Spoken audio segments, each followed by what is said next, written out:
So again, this is a topic that I've been working on for a couple of years after gathering information, and finally I got some time to put it all together. So the moon is more than a nightlight. It's always been a symbolic and apparent in Islamic culture. When Islam emerged in the Arab Peninsula, it came at a time where many of the desert trade routes were traveled by night because during the day the heat would reach unbearable heights. Because there weren't many determinants for direction, given the harshness of the desert conditions, these caravan leaders relied on the moon to tell them what day of the month it was and gave them directions. The moon illuminated their way because of the moon's light was just enough to help them navigate through their journey. One of the main ways the moon manifests itself in Islam is in the lunar calendar. In the Islamic calendar, there are 12 months, each with 29 or 30 days, depending on the sighting of the moon on the last day. This has created a culture of anticipation for the results of the moon at the end of every month, especially Ramadan and Eid. The anticipation of the arrival of Ramadan is built up throughout the year, and the last couple of days before its arrival, many await to see what date fasting begins and again when it will end. But the moon should not be ignored or taken for granted during the other days of the year.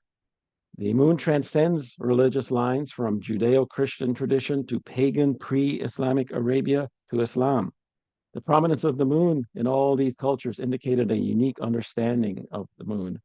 It's beautiful to look up at the night sky and know that the same moon has inspired entire nations by its light and glow, and it continues to do so every day.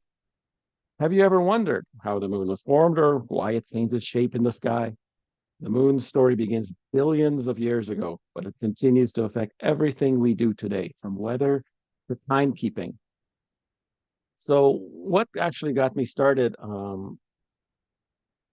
on this topic was I came across some quotes, and the quotes were from none other than Isaac Newton. Now, Isaac Newton is not a Muslim, but he did believe, on what I've come to learn, he did believe in a higher power. So I thought it would be good to begin the class by just going over some of the quotes from Isaac Newton. So the first quote here is, it says, as a blind man has no idea of colors, so have we no idea of the manner by which the all-wise God perceives and understands all things. Uh, all variety of created objects which represent order and life in the universe could happen only by the willful reasoning of its original creator, whom I call the Lord God. Gravity explains the motions of the planets, but it cannot explain who set those planets in motion. And the last one I have here is the most beautiful system of the sun, planets, and comets that only proceed from the counsel and dominion of an intelligent and powerful being. So you can see that there's a kind of blends the idea of science and religion in his quotes. So this being an Islamic class and us being Muslims, I have some quotes from the Quran. Um, and I'll have a few more in the notes. I'm just showing you some of the ones that I have. So the notes will have definitely have some more information. So these are just some of the ayats I'll read quickly to you. They ask you, O Muhammad, about the crescent moons. Say, they are measurements of time for the people and for Hajj pilgrimage. He is the cleaver of daybreak and has made the night for rest and the sun and moon for calculation. Now, it just so happens we did a class a few weeks ago on moon sighting, and these are some direct quotes. They're referencing the moon and calculation. It is he who made the sun a shining light and the moon a derived light and determined for it phases, that you may know the number of years and account of time. Allah has not created this except in truth. He details the signs for people who know. And it is he who created the night and the day and the sun and the moon. All heavenly bodies in an orbit are swimming. So again, this ayah when revealed, people of the day would not understand how swimming, orbit, up in the sky, but now, as we've learned more, we can understand what these ions mean. And lastly, Allah is He who created the sun, the moon, and the stars, all governed by laws under His commandment. So those I just wanted to begin with some of those quotes to get you kind of warmed up for the topic tonight. So how did it all begin? Well, let's go back in time. They have something called the Theia impact. Now, Earth had a sibling called Theia, about the size of Mars, and it was not in the same orbit as Earth, but it was close. So what happened about 4.5 billion years ago was Theia found itself barreling uncontrollably towards Earth. And it's theorized that the gravitational disruption between from Mars or Jupiter caused it to change its orbit, which sets it on a collision course with Earth. So the two collided in a spectacular event, and the resulting impact destroyed Theia and turned Earth molten. So here we have the creation of a new body with two bodies colliding, with the planets, sort of a biological reference as well. So the spun off materials between the two bodies mixed, and it formed the moon. Um, After the moon formed, it stabilized the Earth's rotation and climate. And without that, the Earth would be chaotic and there would be no chance of sustaining life. It's estimated it took the moon about 40 years, 40 years, to form. So that's how the importance of just the creation of the moon was to Earth. Now, how big is the moon? Well, the moon is about 1/4 the size of Earth's width, or the Earth is about 4 times wider than the moon. So if the moon was any smaller or bigger, the gravitational forces on Earth would be changed. And if it was any bigger or smaller, it would devastate Earth's climate. That's the change in gravitational forces. And Earth's moon is about as wide as the United States or Europe, and Australia is actually wider than than the moon. There's approximately 150 moons in our solar system, and so there are many moons in our solar system. So that gives you an idea of the size of the moon and how the importance of its size is to us here on Earth. Now I have a picture here. I have two pictures of the moon.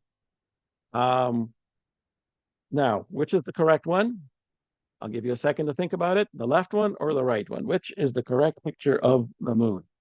I don't think it's a full moon tonight, so you can't run outside and see. Well, if you said the left one, you are correct. And if you said the right one, you're also correct. The one on the left is the view of the moon from the northern hemisphere, and the one on the right is the view of the moon from the southern hemisphere. Now you could be wondering how could that happen because the moon doesn't flip upside down. The moon is always, in the same direction. Well, it's not the moon, it's us. See, the person standing on Earth's South Pole is upside down compared to someone standing on the North Pole. So their perspective of the moon would be upside down. So in this diagram, you see someone standing on the top of the Earth, so looking at the moon. So it sees the North Pole of the moon as the top. And the person standing in the South Pole looking at the moon, they would see the bottom as the top. And so depending where you are, the moon could look different.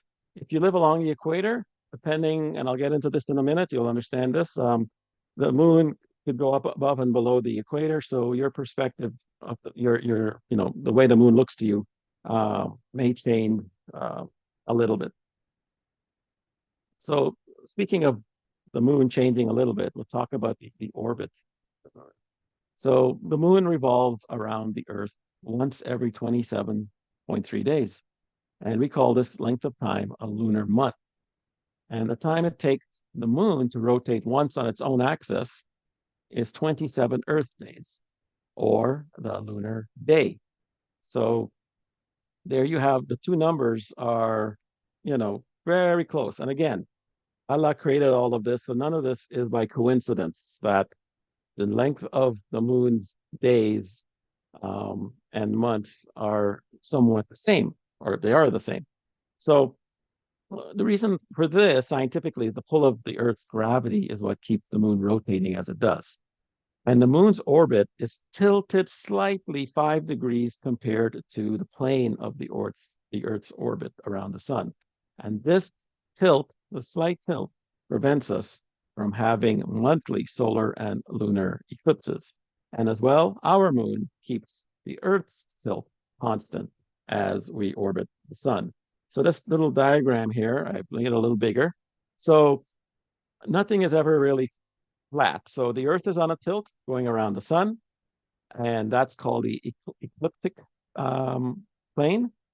And then you have the equatorial plane, the equator, and that's a little satellite, and that's along the equator.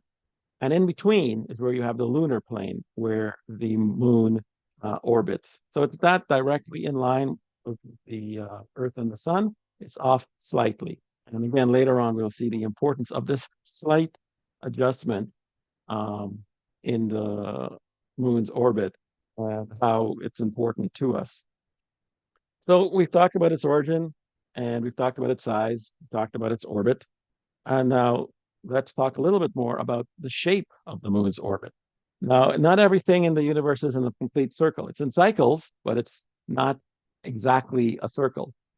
It's the moon's orbit, much like the moon's orbit around the Earth, is much like the Earth's orbit around the sun. It's more of an oval shape.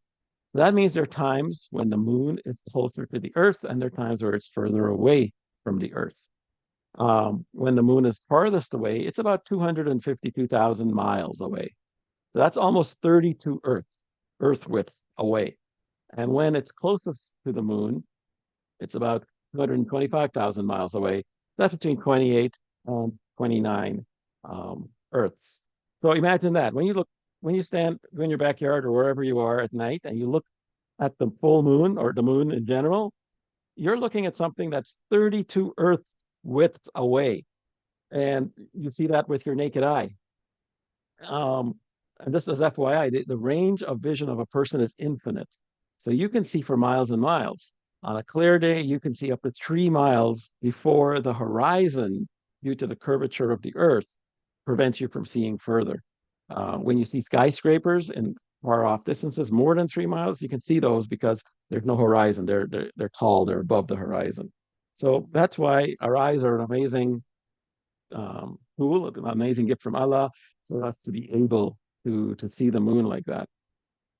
And if you look into the sky, you can see stars during the night, and they're millions and millions of miles away as well. So the light you're seeing has traveled millions and millions of light years to your eyes. When you actually look at stars, you're actually looking to the past because it takes that light millions of light years to reach your eyes. So just think about that next time you look up at the sky at night and the stars. So after the shape, and I wanted to move about what the moon does. One of the things the moon does, it regulates the tides. The moon and the Earth exert a gravitational pull on each other.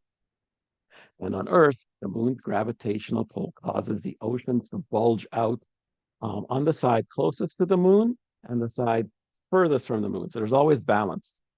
Um, these bulges create high tides, and the low points is where the low tides are. So one thing as well to keep in mind is that the water on Earth is not connected to the Earth itself. It's floating on the surface. So as the Earth is rotating, the water is essentially standing still. So if you have a big bowl of water, and you pull that bowl, the water will want to stay still, and it actually fall out on the backside of the bowl. The same thing with Earth. The Earth is turning, and the water kind of wants to stay still, and the moon is pulling on the water, causing the high tide and the low tide. It could be a little, tricky to understand, but uh, I just wanted to try and explain that to you. The sun as well does have some influence on the tides as well, just because of its size. And again, in my notes, I have a little more detail about that as well.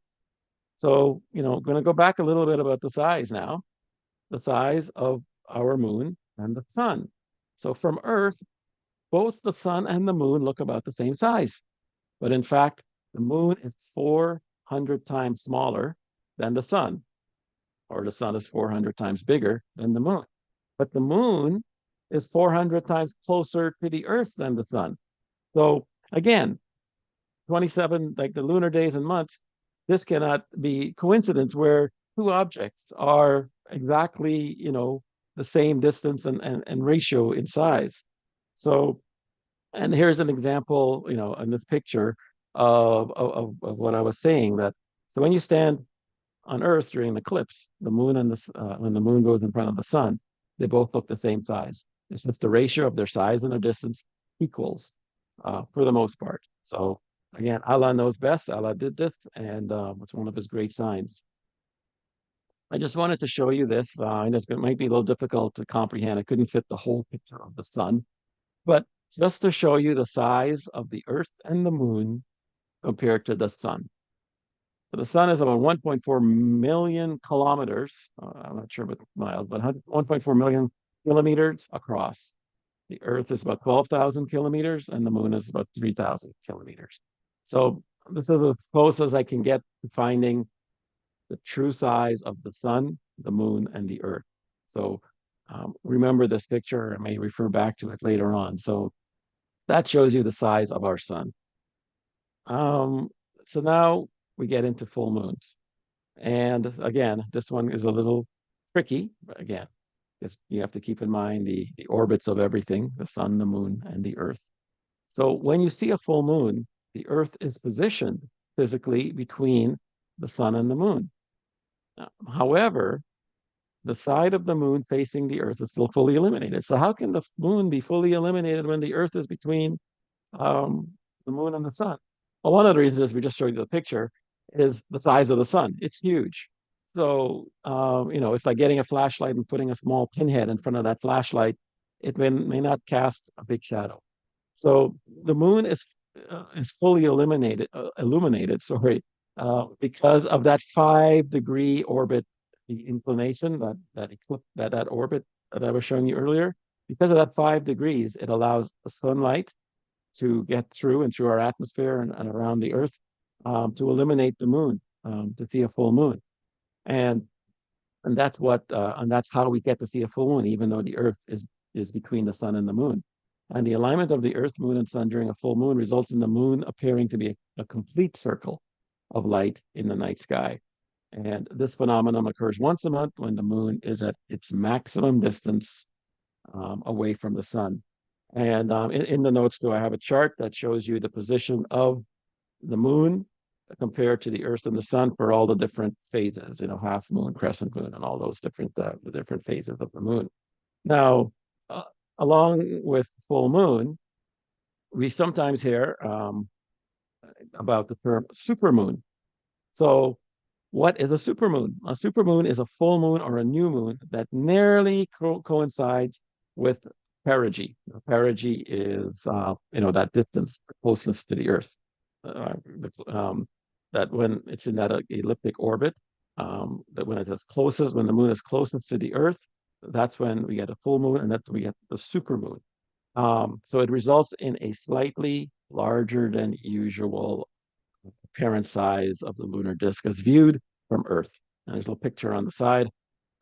Again, the moon isn't changing size; it's just changing the orbit is changed distance compared to Earth.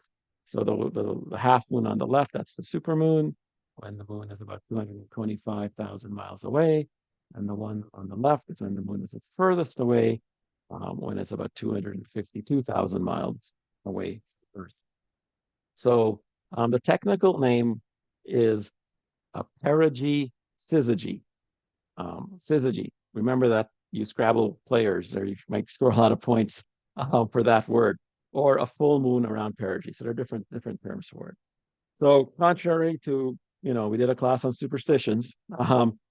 Contrary to a supermoon won't make you crazy or cause unusual behavior in others. They've done research in the 80s and the 2010s and found that the supermoons have no adverse effect on mental health or physical behavior. So, when people say that, something's happening because of the supermoon, well, they've done studies and it's not true. Sticking with the full moon, and I know I'm spending a lot of time on the full moon, is a very important aspect in in our religion, and this is where the full moon and fasting comes into play. Now, most of you may know the term the white days, and those are the three consecutive middle days of the month on the Islamic calendar, the 13th, 14th, and 15th. And it's called the white days because the full moon shines brightly throughout these three mentioned days. So the radiant full moon symbolizes the white days. So that's why it's called the white days. So the Prophet, peace be upon him, said, fasting 3 days every month, the 13th, 14th, and 15th, is equal to fasting a lifetime. You may also hear narrations saying it's equal to fasting an entire month. Fasting the 3 days is equal to fasting an entire year. Uh, fasting the 3 days is equal to a lifetime. All three are correct. When you fast and you do a good deed, you get 10 times the reward. So you fast 3 days a month, and 3 times 10 is 30. So that equals 1 month. If you do that every month, that 12 months will equal a year. And if you do that every year, then that's your lifetime. So you may see the different timelines, month, year, lifetime. All three are correct if you do the math. So that's covers off the full moon, but something that you've probably seen, but you probably haven't paid attention to. But now I'm going to make you pay attention to it. And that's a term called earth shine, not to be confused with moonshine, which is a totally different topic. So moonshine is the moon's appearance that is affected by something called earth shine. The earth is actually 50% brighter than the moon. So if you were to stand on the moon and look at the earth would be 50% brighter than how we see the moon.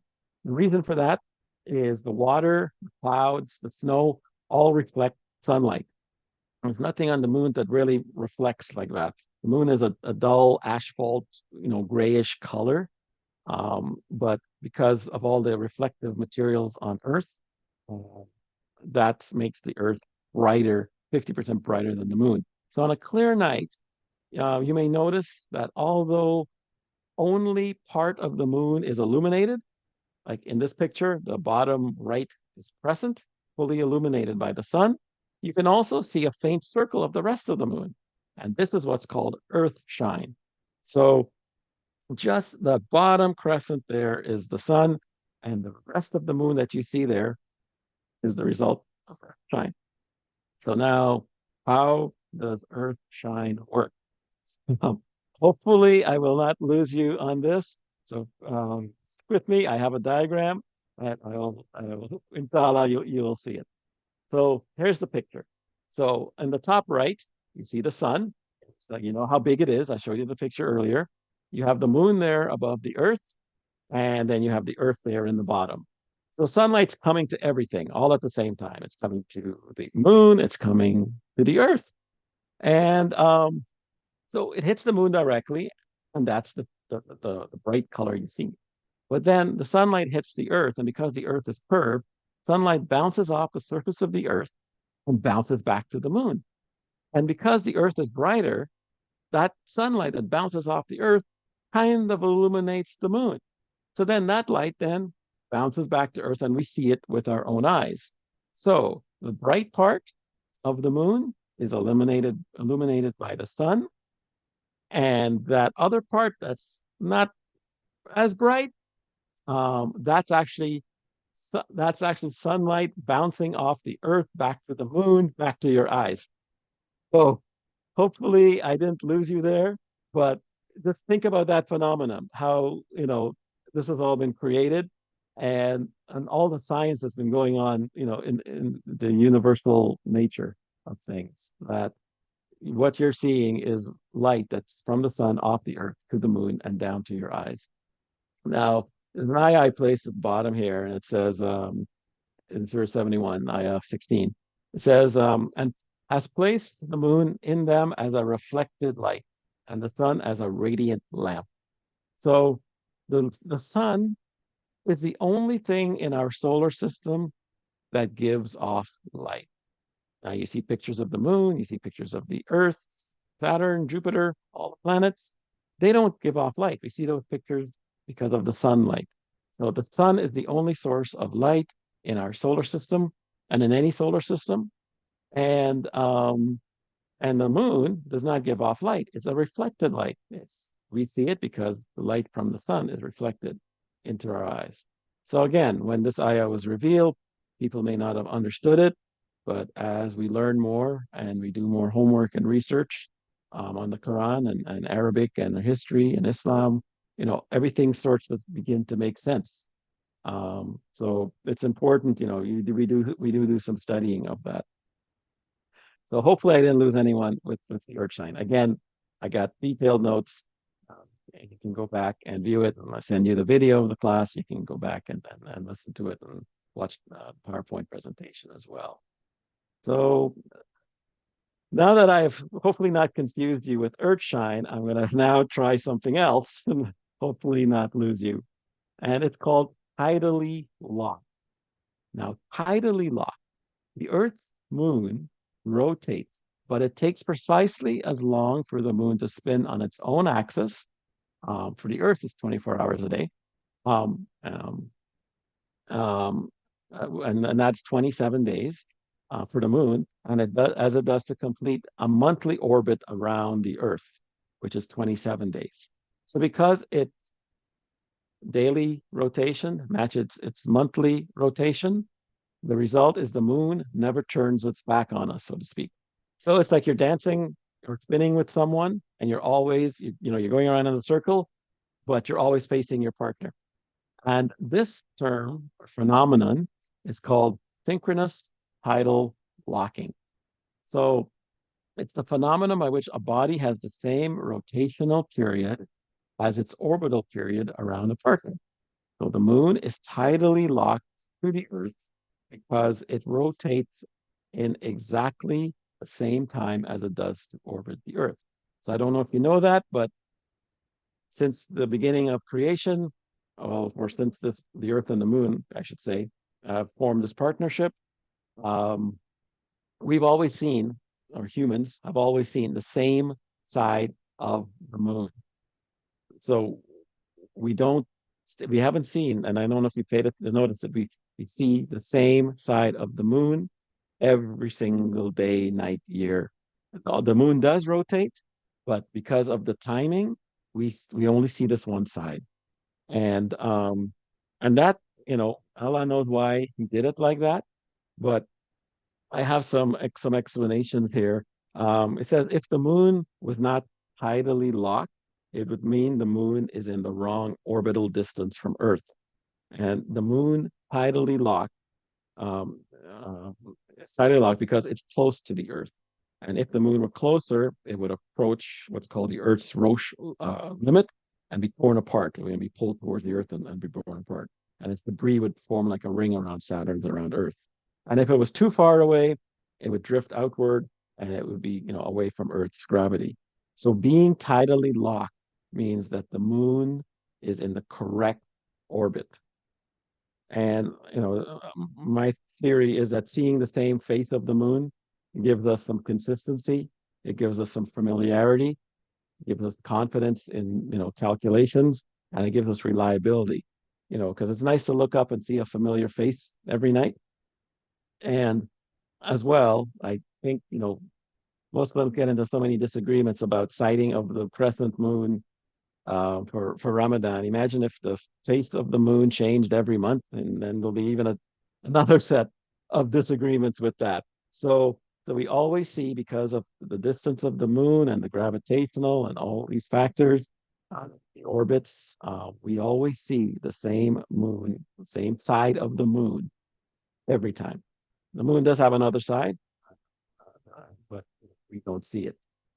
And speaking of the other side of the moon, you may have heard this term, the dark side of the moon.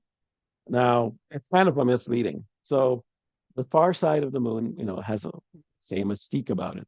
It's like I just said, it's eternally out of view, never facing the Earth, which has earned it the misleading nickname of dark side. Um, as if, that term, if sunlight never reaches its surface, but it does. Um, it's the section of the moon we'll never see for ourselves, not unless we jump on a spaceship and we fly over there.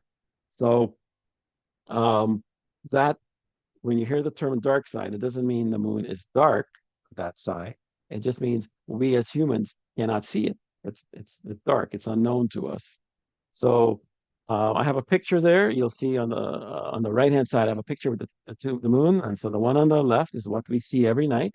That's the side that faces Earth, and the one on the right is the quote unquote dark side of the moon. That's the side we never see. So the, both sides of the moon get same amount of impacts um, and from meteors and comets and stuff like that. So the picture on the left, um, actually, before I get to the picture on the left, let me go back with the dark side. The other reason it's the dark side of the moon is that when we send rockets and spaceships and astronauts to the moon, we have to send them to the side facing us because for the radio signals, there's a direct line of sight from that side of the moon to Earth. If we were to put astronauts or rockets on the dark side of the moon, signals travel in a straight line. It cannot, curve and come around and come back to Earth. So that's why we tend to, send rockets to the side and astronauts to the side of the moon that faces us for radio frequencies and things like that. It makes it a lot easier to communicate. But now, that they can send unmanned stuff and get samples and things like that. So again, that was another reason for the term dark side. Now, the picture in the bottom bottom left here is about the Earth's sorry, the moon's crust. The picture there, you can see the crust. So the side facing us is the thin crust, and the side on the dark side, as they say, not facing us, you can see it's a lot thicker. So there are many reasons or theories about that. The moon is still cooling. Um, Let me just read this here. The lunar crust consists of those dark spots, just like lava, and it could the core is still hot. So they know how the Earth's core is hot. And you have a volcano and things erupting. So the cooler far side condensation of these elements condensed these elements sooner, and it formed a thicker crust. So another theory is because the moon is spinning around the Earth, um, a lot of material got pushed to that far side of the moon. If you ever go to the beach or in your backyard and you fill a bucket, a pail, half of water, and you spin it around, the water doesn't fall out because the force pushes that water, keeps it pushed to the bottom of the bucket. So similarly, that's the theory, one of the theories with the moon, with how the far side, because the Earth is spinning it around, a lot of that molten material inside is being pushed to the far side. So the dark spots you see is like, there's a technical term, but like lava, uh, flows and things like that. So that's why it's dark like that. So now some other interesting things that you may not, and hopefully you're still with me. Some of the things you may not know. Our moon is actually drifting away. The moon is moving approximately 1.5 inches away from Earth every year. So that's about 250 feet in about 2,000 years. In the ancient times, the moon would have looked much larger than the sun. And so that means like when they had an eclipse, how we today we see when the last solar eclipse we had, the moon was in front of the sun. You can see the thin ring of sunlight around the moon. So, back in ancient times, the moon would have actually probably blocked out that entire sun and make it look like the sun disappeared. And in the far future, the moon will even look smaller because, it's drifting away. And if something moves away from you, it begins to look smaller. And, this is a what if about 50 billion years from now, if the moon and the earth are still around and we're still around, but anyway, the moon and the earth are still around, the moon would be so far away and its orbit would be so large that the earth would be tidally locked to the moon.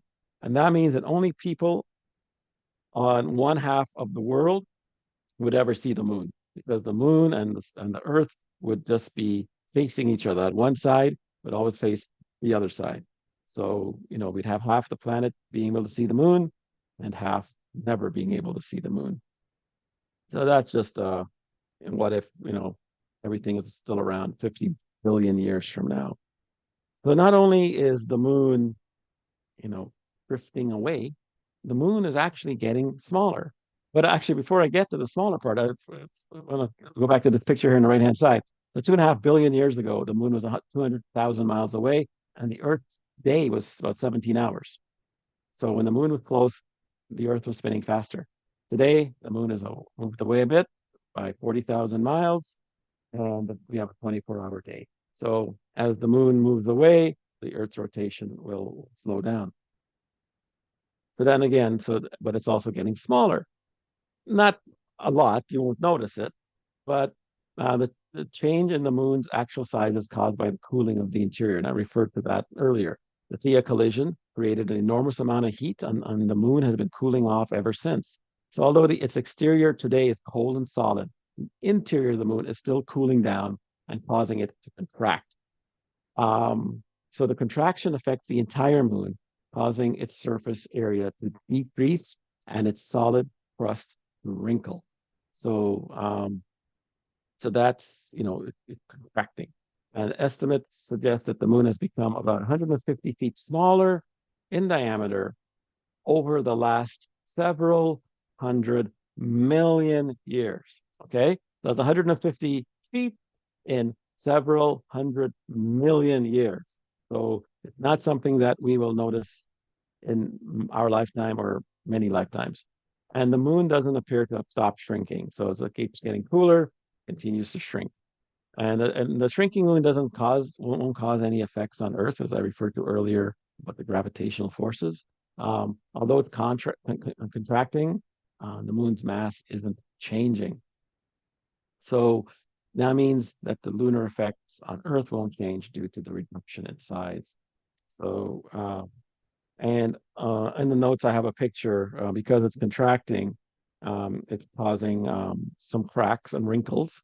So there's a picture I have there of the moon with the wrinkles forming because it's shrinking. So I know I've covered a lot of information on the moon. Some you may have known already, some may be new to you. It's getting smaller, it's moving away, it's shrinking. Um, you know, and they've done studies and they found that material, rocks and stuff on the moon is similar to that of Earth. So there's proof that the moon was once part of the Earth before splitting off. So I had a lot of information, but I didn't want to bog you down. So I'm just going to give you some quick bullet points here. I have a little more detail in the notes about the moon. The moon can be seen night and day. You can see the moon in the daytime and you can see the moon at night. You cannot see the sun in the nighttime. If you saw the sun in the nighttime, it would be daytime. The moon is the second densest satellite in the solar system. The moon's surface, as I mentioned earlier, is actually dark. It doesn't illuminate light, and it's like an asphalt color on the moon.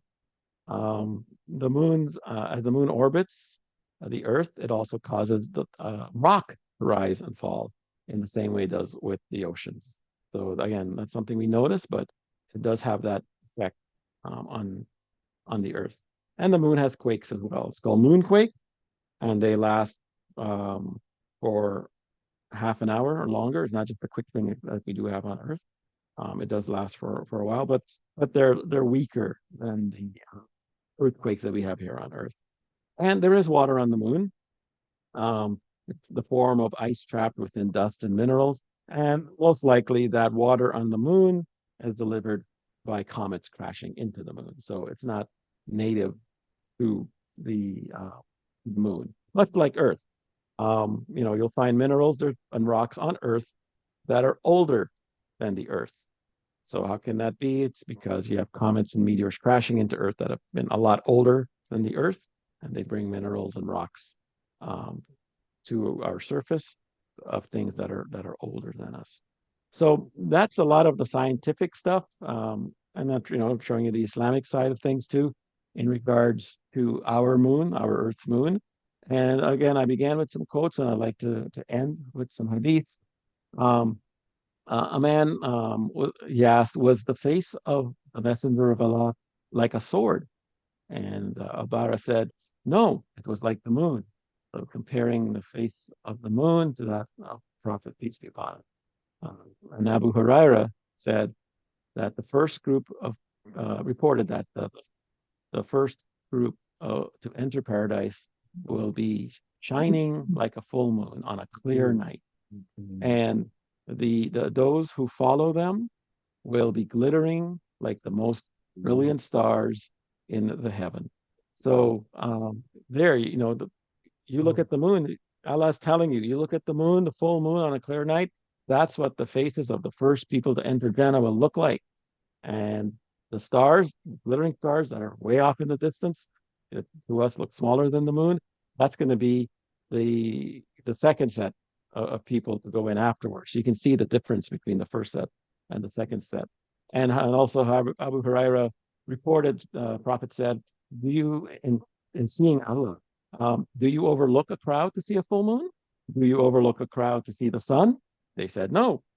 And he said, verily, you will see your Lord just as you see the full moon, and you will not need to overlook a crowd to see him.